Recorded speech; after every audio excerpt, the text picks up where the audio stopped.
Science Institute. Exercise 121. Sir Happy Singh.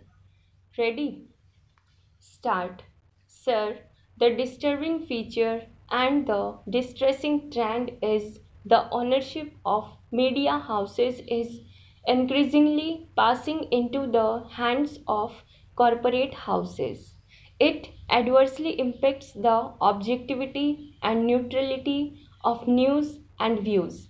In fact, the journalists, whether they are working journalists or non journalists or employees, are treated as workers and their condition is very miserable.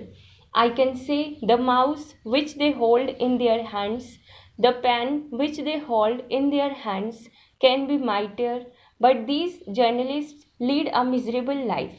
For instance, when my good friend Mr. Fernandez was the minister, I did go to him with a demand for constitution of a wage board. A wage board was constituted headed by a retired judge. The wage board gave its recommendations. The government of India notified the recommendations in November 2011. The Supreme Court issued orders in the month of February 2014 asking that these recommendations must be implemented by the print and electronic media managements. There are a few managements which implemented these recommendations, but they have done it very partially. Many managements do not implement these recommendations. The present government should take note of these recommendations. I think my good friend Mr. Javadekar will address this serious question. Journalists have to fight for their livelihood, for their job security, and fight for their rights. Non journalist employees do fight for their rights. For instance, we have two major news agencies. One is the PTI and the other is the UNI.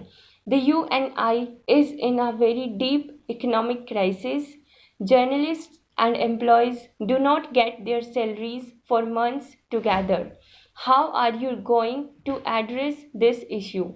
As a government, you need to come forward to help such an agency and to protect the interest of journalists and non journalist employees. Now, we are discussing this issue in the context of what has happened or what is happening in Telangana and Andhra states. I do not want to add much after hearing our good friend Dr. Reddy, but issues will have to be sorted out.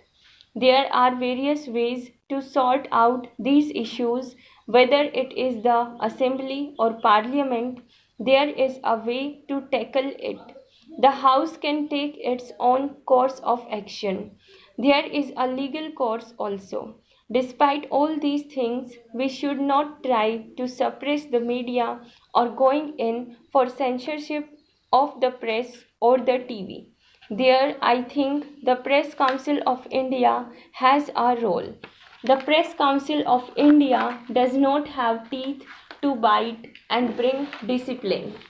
The Press Council of India should have statutes, should have certain legal powers to act, whether you call it Media Council or you strengthen the existing Press Council, it is for the government.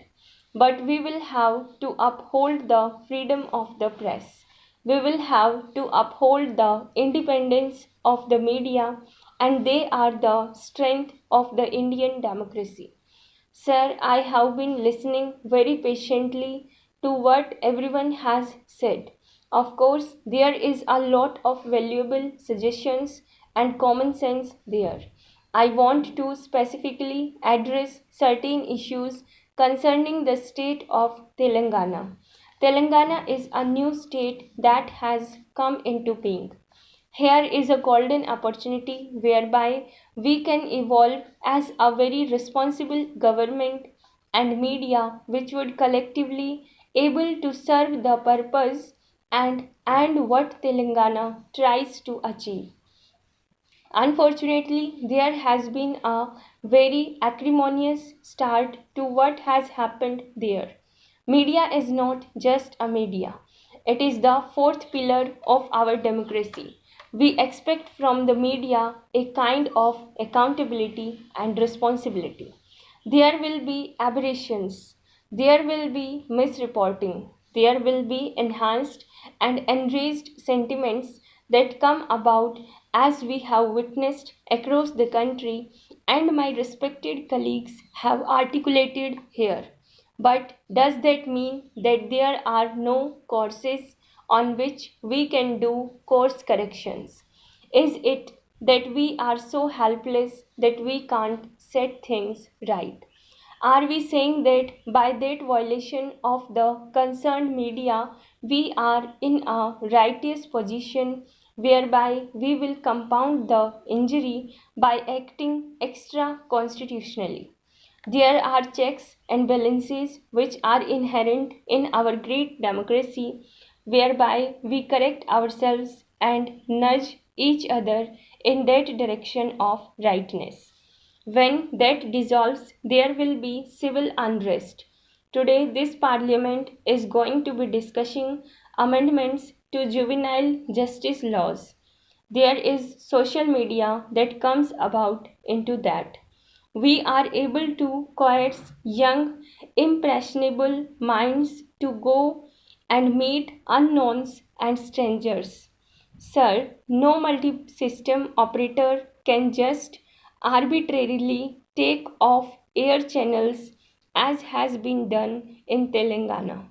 If the channels have been abusive or offensive, it is not acceptable to anyone.